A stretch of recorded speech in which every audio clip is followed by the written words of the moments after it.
శ్రీకాకుళం జిల్లా ప్రజలను భూ ప్రకంపనలు మరోసారి భయకంపితులను చేశాయి.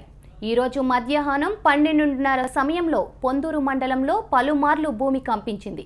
మండలంలోని పుల్లాజీపేట, దెల్లిపేట, కృష్ణాపురం, లొలుగు గ్రామాల్లో 3 సెకండ్ల పాటు భూమి కంపించింది.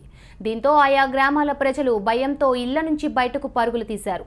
జిల్లాలో నెల వ్యవధిలోనే 4 సార్లు భూ ప్రకంపనలు సంభవించడంతో ప్రజలు భయభ్రాంతులకు గురవుతున్నారు.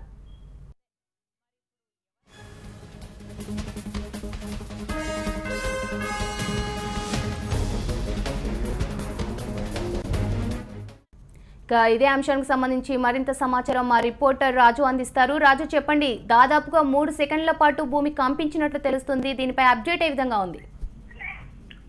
శ్రీకాకుళం జిల్లాలో ఒకే నెల వ్యవధిలో కూడా చూసుకుంటే 6 సార్లు భూమి కంపించడం శ్రీకాకుళం జిల్లా వాసులందరినీ కూడా కలవరపెడుతుంది. శ్రీకాకుళంలో ప్రధానంగా చూసుకుంటే పొందూరు, హెచ్చర్ల మండల గ్రామాల పరిసర ప్రాంతాలు ఏవైతున్నాయి వీటన్నిటిలో కూడా ఒకే నెలలో 6 సార్లు కూడా భూమి కనిపించింది. దీని అంతటిని కూడా చూస్తుంటే ప్రజలందరూ కూడా భయాందోళనకు గురవుతున్నారు. గతంలో చూసుకుంటే గత 4 సార్లు వచ్చినప్పుడు కూడా రాత్రి సమయాల్లో అంటే సాయంత్రం 6 గంటల నుంచి 8 గంటల మధ్య భూ ప్రకంపనలు రావడంతో ప్రజలందరూ కూడా ఒకసారిగా అప్రమత్తమై ఇళ్ల నుంచి బయటకు రావడం జరిగేది. గత 2 సార్ల నుంచి కూడా వస్తున్న పరిణామాలు చూసుకుంటే మధ్యాహ్న సమయంలో అది 2 నుంచి 4 గంటల మధ్యలో మాత్రమే ఎక్కువగా భూ ప్రకంపనలు రావడం కూడా జరుగుతుంది. ఈ భూ ప్రకంపనలన్నీ కూడా 3 నుంచి 4 సెకండ్ల పాటు కూడా భూ ప్రకంపనలన్నీ వస్తున్నాయి. చాలా పెద్ద శబ్దాలతో రావడంలో ఏ ఒక్కరు కూడా ఇంట్లో ఉండడానికి కూడా ధైర్యం చేయటం లేదు. మొత్తం కూడా ఇళ్ల నుంచి బయటకు వచ్చి ఈ యొక్క భూ ప్రకంపనలు ఎక్కడి నుంచి వస్తున్నాయి, నిజంగా